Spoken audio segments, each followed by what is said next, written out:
திருக்கோளூர் பெண் பிள்ளை ரகசியம் 65வது வாக்கியம். ஆரியனை பிரிந்தேனோ தெய்வ வாரியாண்டானை போலே.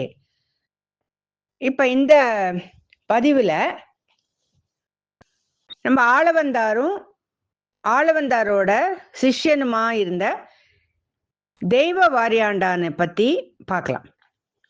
64வது வாக்கியத்துல ஆளவந்தாரை பத்தி நம்ம பார்த்தோம். ஆளவந்தார் ஸ்ரீரங்கத்துல அந்த ஒரு சேவை, அரையர் சேவையை பார்த்துட்டு ஒரு ஆழ்வார் பாசுரத்துல திருவனந்தபுரத்துக்கு நடந்து போ அப்படின்னு ஒரு வரி வருது. அதை ஆளவந்தார் கேட்டுட்டே இருக்கார். அது தனக்குத்தான் சொல்றா அந்த பாசுரத்துலன்னு எடுத்துண்டு அத பாசுரத்தை அப்படியே கேட்டுட்டு விட்டுட்டு போல. இந்த பாசுரத்துல இருக்கிற மாதிரி நான் பண்ணணும் அப்படின்னு நினைச்சு, அது எவ்வளோ பெரிய ஒரு உயர்ந்த எண்ணம் அது. பாட்டை கேட்டுட்டோ இல்லை ஏதோ பார்த்துட்டு நம்ம அப்படியே போயிடுறோம் இல்லையா.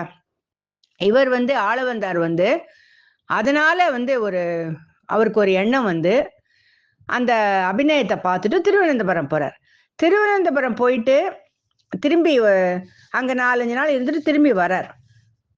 அவர் இல்லாத டயத்துல தன்னோட சிஷ்யனை கூப்பிட்டு, நீ நான் இல்லாத டயத்துல இந்த மடத்தை பார்த்துக்கணும் அப்படின்னு சொல்றார். அந்த சிஷ்யனோட பேரு தான் தெய்வ வாரி ஆண்டான்.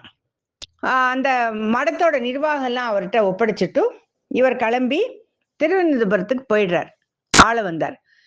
இப்ப இந்த தெய்வ வாரி ஆண்டான் மடத்தை பார்த்துக்கணும் இல்லையா. அவனுக்கு குரு புறட்டு போன உடனே குரு இல்லாம அவனால இருக்க முடியல. அவனுக்கு ஒரு மாதிரி மனசு அளவுலயும் பாதிச்சு, உடம்பு அளவுலயும் அவனுக்கு பாதிப்பு வந்துடுறது. அவன் மனசும் பாதிக்கப்படுறது, உடம்பும் பாதிக்கப்படுறது. இப்ப டாக்டர்லாம் பார்த்துட்டு உடம்புல ஒண்ணும் இல்லை, அவனோட கோளாறு மனசுலதான் இருக்கு அப்படின்னு கண்டுபிடிச்சு விடுறா. இவனுக்கு குருவை பிரிஞ்சு அவனால அந்த குரு பக்தி அவனுக்கு அவ்வளவு இருந்தது. அதனால அவரை விட்டுட்டவரால இருக்க முடியல, தெய்வ வாரியாண்டானுக்கு இருக்க முடியல. அதனால எல்லாருமா சேர்ந்து, கூட இருக்கிறவெல்லாம் சேர்ந்து என்ன பண்றா, இவனை திருவனந்தபுரத்துக்கு கூட்டின்னு போயிடலாம் அப்படின்னு சொல்லிட்டு அங்கதானே இருக்கார் ஆளவந்தார். அதனால ஸ்ரீரங்கத்துல இருந்து கிளம்பிடுறா. இவரை வண்டியில உக்காத்தி வச்சு திருவனந்தபுரம் கூட்டின்னு போயிட்டு இருக்கா. போயிட்டு இருக்கும்போது பாதி வழியில ஆளவந்தார் திருவனந்தபுரத்துல திரும்பி வரத பார்த்துடுறா.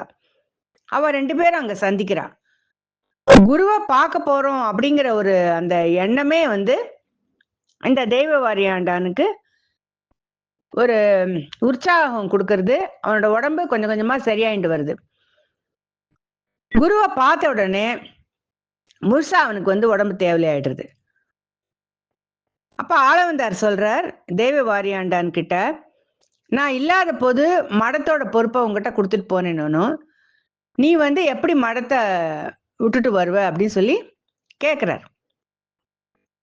ராமர் எப்படி காட்டுக்கு போன போது, வனவாசத்துல இருந்த போது பரதன் நாட்டை ஆண்டான் இல்லையா, அந்த மாதிரி நான் இல்லாத டயத்துல நீ மடத்தை பார்த்துக்கணும் இல்லையா, நீ எப்படி மடத்தை விட்டுட்டு வந்த அப்படின்னு கேட்டுட்டு இந்த தெய்வ வாரியாண்டானோட குரு பக்தி என்ன அப்படின்னு புரிஞ்சிடுறது ஆளவந்தாருக்கு. அப்ப உடனே அவரை ஆற தழுவிக்கிறார். அப்ப சிஷ்யனுக்கு உடம்பு முழுக்க தேவையாயிடுறது. குருவை பார்த்த மகிழ்ச்சி, குருவோட திரும்பி சேர்ந்துட்டோம் அப்படிங்கிற ஒரு புத்துணர்ச்சி எல்லாமா சேர்ந்து அவனுக்கு உடம்பு சரியாயிடுறது.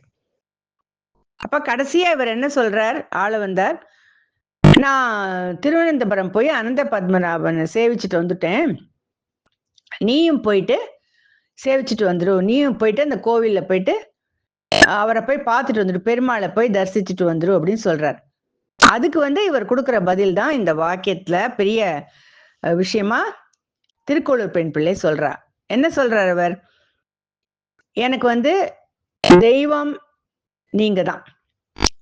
தெய்வ வாரியாண்டான் ஆளவந்தாரை பார்த்து இப்படி சொல்றார், நீங்க தான் எனக்கு தெய்வம். அதனால எனக்கு திருவனந்தபுரம் போய் அந்த பெருமாளை தரிசிக்கணுங்கிற அவசியம் எனக்கு இல்லை.